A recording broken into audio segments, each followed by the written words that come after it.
My name is Chris and I checked the mail, so now I'm doing a giveaway. Welcome to the Vinyl Attack.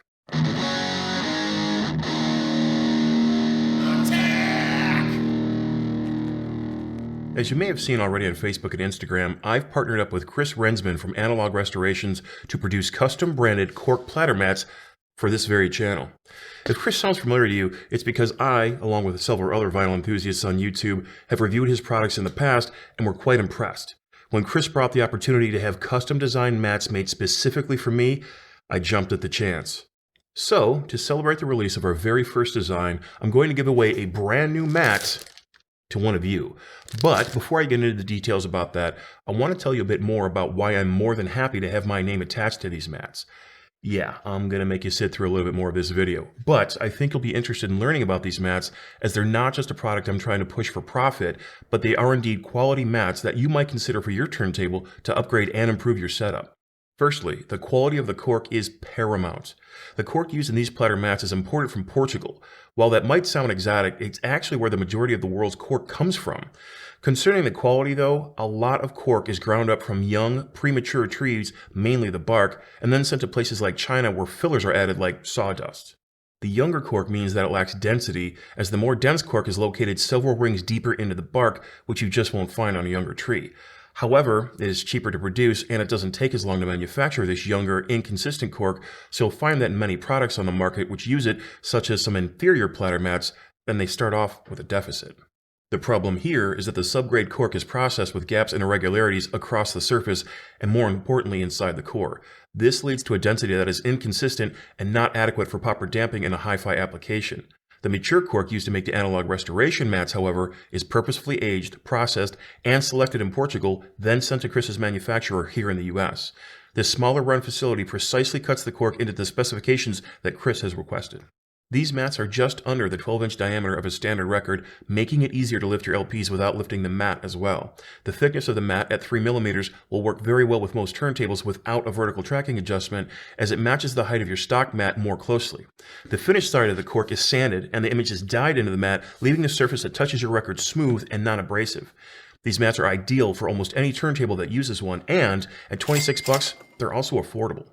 Another benefit of using a cork mat is the resonance damping capability that will help metal turntable platters. While they still won't curb the massive dinner bell ring of some metal platters, they will work great with the vast majority of turntables who use some common sense in their platter's construction. So what are the advantages over a felt mat? Well, cork, being naturally non-ionic, helps keep dust away by simply not attracting it in the first place. Felt mats are known dust magnets, which means it's not only harder to keep your records clean, but static-free as well. Felt also has much less contact with your records, actually making it easier for them to spin and slip during playback. This provides a less stable platform for mechanical connectivity between your stylus and your vinyl.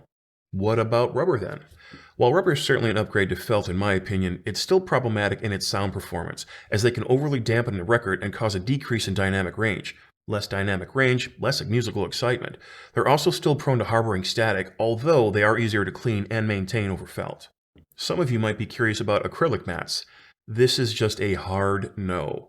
While the mechanical connection between acrylic and vinyl is excellent concerning dynamics, the lack of any friction makes them practically useless. Just try to brush the dust off of a spinning record on one of these and you'll see what I mean. Factor in that acrylic loves dust and static, and these are my least favorite mats of all. The select cork used in analog restoration splatter mats is ideal to make a product that has the friction necessary to keep your record stable during play without being abrasive and naturally resists dust and static creating properties. The density, composition, and construction make it one of the absolute best materials for a platter mat.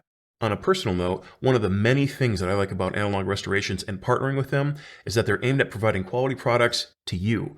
They produce mats for over 100 shops across the country, as well as the normal consumer, and they focus on providing attention to detail and quality to these people and not places like Amazon and other big box stores.